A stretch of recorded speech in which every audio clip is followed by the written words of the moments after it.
Stylish star Allu Arjun మంచి మనసు చాటుకున్నారు. తండ్రిని కోల్పోయిన దివ్యాంగురాలికి అండగా నిలిచారు. ఫిబ్రవరి 28న కాకినాడ జిల్లా సామర్లకోట మండలం వేట్లపాలెం బాణసంచా పేలుడు ఘటనలో కడింపల్లి ధనరాజు మృతి చెందారు. ధనరాజుకు కుమార్తె, కుమారుడు సంతానం.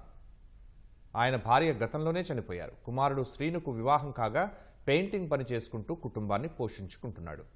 మానసిక దివ్యాంగురాలైన కుమార్తె దుర్గ బాధ్యత మొత్తాన్ని ధనరాజు భుజాలపై వేసుకుని అన్నీ తానే ఆమెను కంటికి రెప్పలా చూసుకునేవారు. కూలీ పనికి వెళ్లిన ధనరాజు బాణసంచా పేలుళ్లో ప్రాణాలు కోల్పోవడంతో దుర్గ ఒంటరైపోయింది. సామాజిక మాధ్యమాల ద్వారా దుర్గ నిస్సహాయత గురించి తెలుసుకున్న హీరో అల్లు అర్జున్ చెలించిపోయారు. తన టీంను పంపి కుటుంబాన్ని ఆదుకోవాలని ఆదేశించారు. Allu Arjun fans association general secretary Sagar, Tuni president Ajay Vetlapalem వెళ్లి దుర్గ పరిస్థితిని కళ్లారా చూశారు. ఈ విషయాన్ని అల్లు అర్జున్కు చేరవేశారు. దీంతో దుర్గ పోషణ, ఇతర అవసరాల కోసం ప్రతి నెల 7,500 రూపాయల చొప్పున ఆర్థిక సహాయాన్ని అందిస్తానని అల్లు అర్జున్ భరోసా ఇచ్చారు. తన భవిష్యత్తుకు అండగా ఉంటామని బన్నీ హామీ ఇవ్వడంతో దుర్గ ఆనందానికి అవధులు లేవు.